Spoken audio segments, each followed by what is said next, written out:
ఏళ్తా ఉన్నారు. మరి వాళ్ళు చేసినటువంటి దౌర్భాగ్యం పని ప్రజలందరికీ తెలియాలి. ఈ శ్రీరాముని పేరు మీద ఏ విధంగా అన్యాయం చేస్తా ఉన్నారు, ఏ విధంగా దొంగతనాలు జరుగుతా ఉన్నాయి. ప్రతి ఒక్కరూ ఆ అయోధ్యలో దేవాలయం కట్టడానికి వాళ్ళ ప్రాణాలను అర్పించినారు, వాళ్ళ ధనాన్ని ఇచ్చినారు. ఆ రోజు మరి అన్ని ఇచ్చిన తర్వాత వీళ్ళు ఉండి హుండీనంత లూటీ చేస్తా ఉన్నారు. మరి నా ప్రభుత్వం లోపల స్కాములు లేవు, ఒకటే స్కీమ్లు అన్నటువంటి మోడీ గారు మరి ఈరోజు ఇంత ఘోరమైనటువంటి డబ్బులు స్వాహా అవుతుంటే మరి మీరందరూ కూడా చూస్తూ కూర్చున్నారు. ఒక్కరొక్క మాట మాట్లాడలేదు. ఈ వయసులో తను హైదరాబాద్ లో ఉండి తను కొలిచే దేవుడు శ్రీరాముడు అని నమ్మి నా దేవుడికి ఇంత అన్యాయం జరుగుతా ఉన్నది, నా దేవుడి గుళ్ళో అందరూ అర్పించినటువంటి ఏవైతే కానుకలు ఉన్నాయో వాటన్నిటిని కూడా అందరూ తస్కరిస్తా ఉన్నారు, మోసం చేస్తా ఉన్నారు. అక్కడున్న అయోధ్యలో ఉత్తరప్రదేశ్ ప్రభుత్వం యోగి ఉన్నాడు. యోగి పేరుకే గాని నిధుల గోల్మాల్ విషయం ఎప్పుడు మాట్లాడలేదు. మరి అక్కడ ప్రధాన అర్చకుడు గాని ఆ యొక్క ఆలయ కమిటీ చైర్మన్ గాని ఇంత జరుగుతున్న చోద్యం చూస్తా ఉన్నారా? వాళ్ళందరి హస్తం ఉన్నదా? మరి అవన్నీ చూసి మోడీ చలించినప్పుడు, దాని గురించి పట్టించుకున్నప్పుడు, పత్రికలు ఘోషిస్తున్నప్పుడు మా హనుమంతన్న గుండె తరుక్కుపోయి ఈరోజు నేను శ్రీరామునికి మౌన దీక్ష చేసి ఆ యొక్క విరాళాలు ఎక్కడ పోయినాయి, ఎన్ని విధాలుగా పోయినాయి, ఎన్ని వేల కోట్లు పోయినాయని మీ అందరికి ప్రజలకు తెలియాలని ఈరోజు రామోజీపేటలో ఉన్న తను కొలిచే దైవమైనటువంటి శ్రీరాముని దగ్గర మౌన దీక్ష చేయడానికి వచ్చినారు. ఆ దీక్షకు విచ్చేసి మీ అందరికీ కూడా రాష్ట్ర ప్రభుత్వ ప్రధాన సలహాదారులు, మాజీ మంత్రివర్యులు, మాజీ రాజ్యసభ సభ్యులు, మన మాజీ పీస్ అధ్యక్షులు, మన భీష్మ పితామహుడుగా మన కాంగ్రెస్ పార్టీలో పెద్దన్నగా వారికి ఇచ్చే గౌరవంలో మనందరం కూడా వారి మార్గంలో పోతున్న సందర్భం. బలహీన వర్గాలకు జరుగుతున్న అన్యాయం ఎక్కడైనా వెంటనే గొంతెత్తేటువంటి పెద్దలు వి హనుమంతరావు గారు రాజన్న సిరిసిల్ల జిల్లాలోని ఇల్లంతకోట మండలం రామోజీపేట శ్రీ సీతారామచంద్ర స్వామి ఆలయంలో మౌన దీక్ష చేయడానికి రావడం జరిగింది. వారికి స్వాగతం తెలియజేస్తా ఉన్నాను. అదేవిధంగా ఈ నియోజకవర్గ శాసనసభ్యులు పెద్దలు కవ్వంపల్లి సత్యనారాయణ గారు, జిల్లా కాంగ్రెస్ కమిటీ అధ్యక్షులు శ్రీనివాస్ గారు, ఇల్లంతకోట మండల కాంగ్రెస్ పార్టీ అధ్యక్షులు, అదేవిధంగా జిల్లా నలుమూడు వచ్చేసినటువంటి ఇల్లంతకోట మండలంతో పాటు పెద్దలు, రాష్ట్ర వ్యాప్తంగా కూడా వచ్చినటువంటి అనేక మంది పెద్దలకు పేరు పేరున నా హృదయపూర్వక నమస్కారం. అదేవిధంగా పాత్రికేయ మిత్రులకు హృదయపూర్వక నమస్కారం తెలియజేస్తా ఉన్నాను. భారతీయ జనతా పార్టీ, ఆర్ఎస్ఎస్, విశ్వ హిందూ పరిషత్ మతాన్ని అడ్డు పెట్టుకొని అధికారంలోకి రావాలని చెప్పినటువంటి కుతంత్రంతో ముందుకు పోతున్నటువంటి వైనాన్ని అనేక సందర్భాల్లో మన పక్షాన్ని తిప్పికొడుతూ మనమంతా కూడా హిందువులమే అయినా ఈ దేశంలో లౌకిక రాజ్యం కాబట్టి ఇతర మతాలను గౌరవిస్తూ ముందుకు పోవాలని చెప్పిన ఆలోచనతో మనం పోతున్న సందర్భం. కానీ అధికారమే పరమావధిగా మతాన్ని అడ్డు పెట్టుకొని ప్రధానంగా అయోధ్యలో ఉన్నటువంటి శ్రీరాముడిని అడ్డు పెట్టుకొని చేసేటువంటి రాజకీయాలు మనం అందరం కూడా ఎప్పటికప్పుడు తిప్పుకొడుతున్న సందర్భంలో అయోధ్యలో శ్రీరామ మందిర నిర్మాణం పేరిట తీసుకున్నటువంటి విరాళాలు, కానుకలలో భారీ మొత్తంలో అవినీతి అక్రమాలు జరిగినని చెప్పని విచారణ జరిగిన తదుపరి వాస్తవమే అయోధ్య రాముడు పేరిట దేశవ్యాప్తంగా తీసుకున్న విరాళాలలో ఒకరిద్దరు కాదు అనేక మంది వారి ముసుగులో ఉన్నటువంటి వాళ్ళే అందులో ఉన్నారని చెప్పని వారిని తొలగించి కొత్తగా కూడా బోర్డుకు సంబంధించినటువంటి వారిని మార్చేటువంటి సందర్భంలో బహుశా కృష్ణమోహన్ అతన్ని కూడా తీసుకున్నటువంటి సందర్భం మనం చూసినాం. అంటే వారు తప్పు ఒప్పుకున్నటువంటి సందర్భం మనకు కనిపిస్తుంది.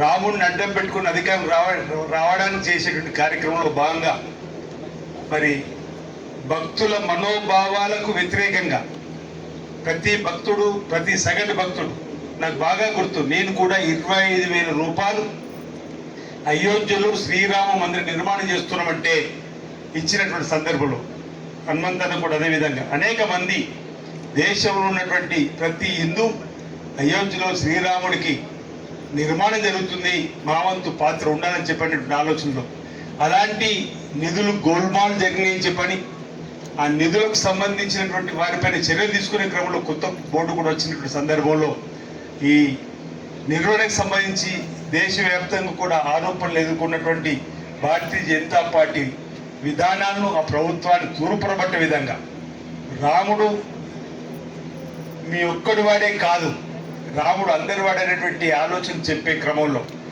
అందులో జరిగినటువంటి అవకతవకలను బయటకు తీసేటువంటి లక్ష్యంలో భాగంగా హిందూ సమాజానికి జరిగినటువంటి అవమానంగా భావించి పెద్దలు వి హనుమంతరావు గారు ఈరోజు తాను ఆరాధించేటువంటి రామోజీపేట శ్రీ సీతారామచంద్ర స్వామి ఆలయంలో మౌన దీక్షకు రావడం జరిగింది. దేశవ్యాప్తంగా కూడా చర్చ జరగాల్సిన అవసరం ఉంది. అయోధ్య రాముడిని అడ్డం పెట్టుకుని కేవలం అధికారం రావాలని ప్రయత్నం చేస్తుంది బీజేపీ నరేంద్ర మోదీ ప్రభుత్వం తప్ప ఈ అవినీతి అక్రమ చేసే వారిపైన ఎలాంటి చర్యలు తీసుకోవడం లేదు. ఈ భక్తుల మనోభావాలు దెబ్బతిన్నాయని చెప్పినటువంటి ఒక భావనను ఈ మౌన దీక్ష ద్వారా భారతదేశంలోని హిందూ సమాజానికి ఈరోజు చాటి చెప్పేటువంటి ఓ బృహత్తరమైనటువంటి కార్యక్రమంగా నేను భావిస్తా ఉన్న మౌన దీక్ష. అందుకే పెద్ద హనుమంతరావు గారికి మనందరి పక్షాన భక్తుల పక్షాన కూడా అభినందన అందజేస్తూ తప్పనిసరిగా ఎవరైతే ఇందులో ఈ అక్రమాలలో ఈ అవినీతులు ఉన్నారో వారిపైన చట్టపరంగా చర్యలు తీసుకునేంత వరకు కూడా మనందరూ కూడా నిలబడాలని చెప్పని సందర్భంగా నేను మీకు మనవి చేస్తూ, మనం అనేక సందర్భాలు కూడా ఉన్నాం. త్రేతాయుగం సంబంధించిన శ్రీరాముడికి బీజేపీకి ఏం సంబంధం సమాజం చెప్పారు. 65-70 సంవత్సరాల క్రితం, బహుశా కూడా 60 సంవత్సరాల క్రితమే పుట్టిన భారతీయ జనతా పార్టీకి శ్రీరాముడికి ఏం సంబంధం అని. భారతీయ జనతా పార్టీ పుట్టక ముందే అనేక గ్రామాలు శ్రీ సీతారామచంద్ర స్వామి కళ్యాణాలు చేసుకున్నాం. మన పూర్వీకులు, మన తాతలు ముత్తాతలు, మనం కూడా. కానీ వీలేదొచ్చి శ్రీరాముడిని కనుక్కున్నట్టు శ్రీరాముడి దేవాలయం నిర్మాణం చేయడంలో మేమే ముందున్నట్టుగా ఈరోజు హిందూ సమాజాన్ని తప్పుదోవ పట్టించేటువంటి భారతీయ జనతా పార్టీకి ఎక్కడికెక్కడ తగిన రీతిలో మనం సమాజం చెప్పాల్సిన అవసరం ఉందనే మాట సందర్భంగా మరోసారి నేను అభినందన అందిస్తున్నా. 80 సంవత్సరాల వయసులో ఇటీవల చిన్న ఆపరేషన్ జరిగి డాక్టర్లో 15 రోజులు రెస్ట్లో ఉండాలనుకున్నప్పుడు కూడా వారం రోజులు కాకముందే ఈ శ్రీరాముడి దేవాలయం జరిగినటువంటి అంశంలో తప్పనిసరిగా ఒక భక్తుడిగా మనం నిలబడాలి. మన సమాజానికి, హిందూ సమాజాన్ని మేల్కొల్పాలి. రాబో రోజుల్లో భారతీయ జనతా పార్టీ చేసేటువంటి అవినీతి అక్రమాల చిట్టాను బయట ప్రపంచంలో చూపెట్టాలని చెప్పే లక్ష్యంలో భాగంగా మన జిల్లాకు, మన ప్రాంతానికి వచ్చిన సందర్భంగా వారికి నేను నా వైపు నుంచి ప్రత్యేకమైనటువంటి అభినందన అందజేస్తూ, ఎందుకంటే ఆధ్యాత్మిక భవన్లో ఇక్కడ వేముల రాజా నారాయణ దేవస్థానం చైర్మన్గా పనిచేసిన సందర్భంలో మనసు కలిసివేసే అంశాలు కాబట్టి వారితో పాటు మౌన దీక్షలు పాల్గొనాలని చెప్పని అనేక మంది పెద్దలతో పాటు మేము కూడా రావడం జరిగింది. మరి వారికి అభినందనలు అందజేస్తూ, ఈ మౌన దీక్ష వల్ల హిందూ సమాజం మేల్కొనాలి. భారతీయ జనతా పార్టీ ప్రభుత్వం బాధ్యులైన వారిపైన కఠిన చర్యలు తీసుకుంటుందని పైన ఆశాభావం వ్యక్తం చేస్తా ఉన్నా. అందరికీ నమస్కారాలు. ఉండేవాళ్ళు కానీ ఇక్కడ ఉన్నటువంటి విధుమౌళి శాస్త్రి గారు చిన్నగా ఉన్నప్పుడు మా అంబర్పేటలో ఆయన కథ చెప్పేది రామాయణం. ఆ కథ విన్న తర్వాత ఎన్నో రోజుల తర్వాత ఆయన చెప్తూ ఆయన కళలో ఒకటి వచ్చింది. ఏమని, రాముడు గారు రామచంద్ర ఎన్ని రోజులు నేను భక్తి, నాకు ఎక్కడో ఒక స్థలం చూపిస్తాడని పూజ చేసుకుంటా అంటే రామాజీపేట అనే గ్రామం అని దేవులాడంటే దేవులాడుకుంటూ వచ్చి ఇదంతా అడవి. ఎవరు దొరవారు ఒక 14-12 ఎకరాలు ఇస్తే ఇక్కడ ఇంకా అప్పటి నుంచి నేను ఇక్కడికి రావడం నాకు అలవాటు కనుక 7 శ్రీరామనవమి కానీ సంవత్సరంలో 2-3 సార్లు గుడికి వస్తా. నా ఉద్దేశం ఏమిటంటే ఇవాళ జరుగుతున్నటువంటి అయోధ్యలో ట్రస్ట్ పెట్టి కోట్ల రూపాయలు తినేసిందని టీవీలలో వస్తుంది, పేపర్లలో. ఆఖరుకు ఆ డబ్బు స్టాక్ ఎక్స్చేంజ్లో కూడా పెడుతున్నారు, విల్లాలు కొంటున్నారు, ఆఖరుకు ఉండి పైసలు కూడా తినేస్తున్నారు. ఆఖరుకు దొంగ పత్రాలు తయారు చేసి ఏదైతే దేవుని దర్శనం అవి కూడా డూప్లికేట్ కొట్టిందని పేపర్లు వస్తుంది. కానీ కేంద్ర ప్రభుత్వం కానీ అక్కడ రాష్ట్ర ప్రభుత్వం ఉన్నటువంటి యోగి ఆదిత్యనాథ్ మాట్లాడతలేడు. కేవలం సిట్ అంటుండే స్పెషల్ ఇన్వెస్టిగేషన్ టీం అంటే అది ఎవరి చేతులు ఉంటుంది? ముఖ్యమంత్రి చేతులు ఉంటుంది. మా దగ్గర భగవంతుడు అనేవాడు ఏది వెంకటేశ్వర స్వామి అనేది ఏడా తిరుపతిలో ఉన్నది. యావత్ ప్రపంచ జనమంతా వస్తుంది. అక్కడ ఏ అన్యాయం జరిగినా తప్పనిసరిగా ప్రజలలో అనుమానం ఏర్పడింది. లడ్డూలల్లో ఏది కల్తీ నెయ్యి కట్టిండ్రని సిబిఐ ఎంక్వైరీ చేశారు. మరి వీళ్ళు సిబిఐ ఎందుకు ఇంత పెద్ద కోట్లు తింటుంటే నేను అడిగేది ఏంటంటే సిబిఐ ఎంక్వైరీ చేస్తే వాస్తవాలు బయటకు వస్తుంది. లేకుంటే దీన్ని ఏదో పద్మదీపి ట్రస్ట్ మెంబర్లకు వాళ్ళంతా ఏది విశ్వ హిందూ పరిషత్ కావచ్చు, ఆర్ఎస్ఎస్ కావచ్చు, వాళ్ళంతా తినేసేందుకు తయారైండ్రు. అవన్నీ బయటికి రావడానికి ఇవాళ నేను ఇక్కడ కూర్చున్నా. అదేవిధంగా ప్రతి గుడిలో ఏడైతే రాముని గుడి ఉంటుందో తప్పనిసరిగా 5 నిమిషాలన్నా మౌన దీక్ష చేస్తే దేవుడు అంటాడు, ఇవాళ కూడా నాకు అన్యాయం జరుగుతుంటే నన్ను పూజనే కాదు, నాకు అన్యాయం జరిగినప్పుడు నా భక్తులు నా గురించి ఏది దీక్ష చేస్తుందని వస్తే అప్పుడు ఆర్ఎస్ఎస్ బీజేపీ నాయకులకు బుద్ధి వస్తుంది, న్యాయం జరుగుతుంది.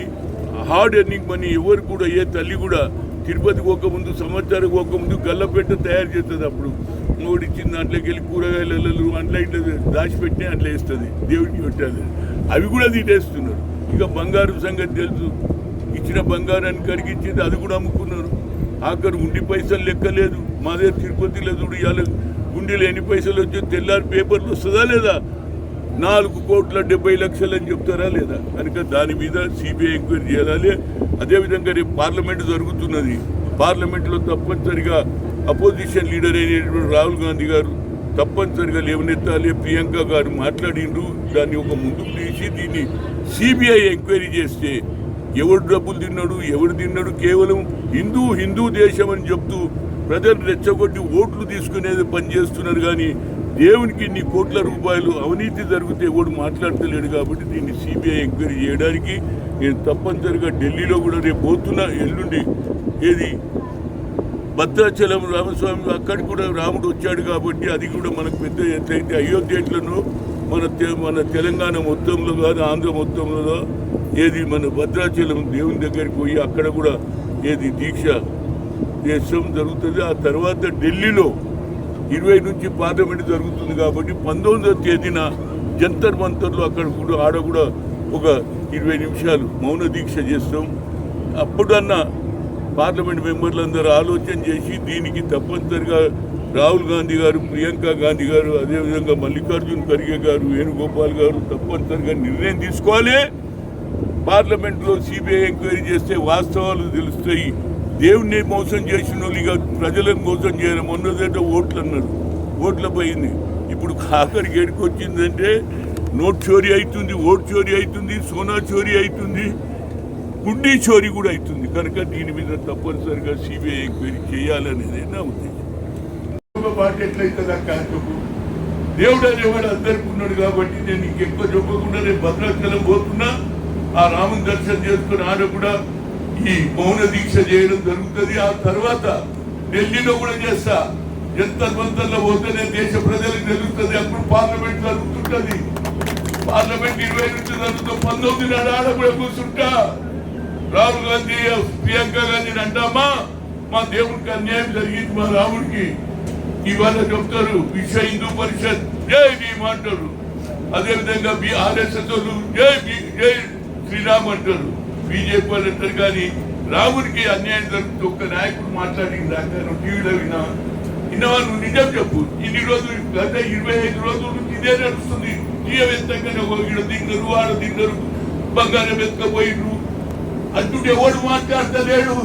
అంటే వీళ్ళంతా దేవుడి పేరు మీద దొంగతనం చేయాలి, దేవుడి పేరు మీద ఓట్లు తీసుకోవాలి. ఆ ఓట్ల గురించే రాముని కొడుతున్నారు. మేము ఓట్ల గురించి కాదు, దేవుని మీద భక్తి.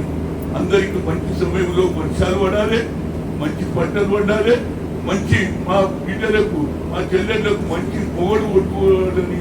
మా అక్కలమ్మ పండుగ పోయినప్పుడు ఏం చేస్తాము, మా అక్కలు అడుగుతారు ఎవరైనా నా మంచి పొగడు దొరకాలని అంటదా లేదా అమ్మవారి దగ్గర. అట్లనే మీరందరూ కూడా తప్పనిసరిగా ప్రతి గుళ్ళో ఒక ఎక్కువ 10 నిమిషాలు ఏ నాయకుడు మాట్లాడినా 40 నిమిషాలు మాట్లాడినా ఇంటనే ఉంటాడు. అదే నాయకుడు తిన్నప్పుడు మన దేవుని గురించి కూడా మనం వినాలా లేదు. నేను మాట్లాడుతూ వింటుందా లేదా, కానీ భక్తి అనేది కూడా ఉండాలి. దేవుని మీద భక్తి నా మీద కాదమ్మో. నేను ఎట్లన్నా మీకు చెప్పినట్టే నా పేరే అనుకోద్దు. చెప్పినా చెప్పకపోయినా రాముడు నా గురువు అంట, నా దేవుడు అంట. కనుక తప్పి భక్తి ఉన్న వాళ్ళందరూ కూడా ప్రతి గుళ్ళో ఎక్కువ లేదు 5 నిమిషాలు 10 నిమిషాలు మనోరంతం చేస్తే దావుడు అంటారే నా భక్తులకు చూడిస్తా. నా మీద అన్యాయం జరిగితే వీళ్ళు నా గురించి ఏమి మూల దీక్ష చేస్తున్నానని తెలిస్తే సరి అయిన బుద్ధి ఆ బీజేపీ నాయకులకు, ఆర్ఎస్ఎస్ నాయకులకు, విశ్వ హిందూ నాయకులకు, నరేంద్ర మోడీకి, అమిత్ షాకు తెలియాలన్న ఉద్దేశంతో ఇక్కడికి వచ్చా. ఓట్ల గురించి రాలేదనుకో, ఓట్లు వేసినప్పుడు మళ్ళీ వస్తా, అది వేరే స్పీచ్ ఉంటుంది. ఇది దేవుడి స్పీచే, మీరందరు విన్నారు కాబట్టి మీ అందరికీ పేరు పేరున వచ్చిన అక్కలందరూ కూడా మావాడు ఎవరు శ్రీనివాసు, అదేవిధంగా మా సత్యనారాయణ గారు, అదేవిధంగా మా ఆది శ్రీను మంచి భోజనాలు పెట్టిన భోజనాలు తిరిగిపోయి హనుమంతన్న మాట్లాడిపోయేటప్పుడు ఒకళ్ళు అంటారు ఏం మాట్లాడిండే ఇంత తినలేదు, కానీ ఏళ్ళ ఉప్పు తక్కువ ఉన్నదో లేకుంటే కారం తక్కువ ఉన్నది తీసుకొస్తుంది, ఏదున్నా తీసుకుంటారు. సెలవు తీసుకుంటారు. Thank you.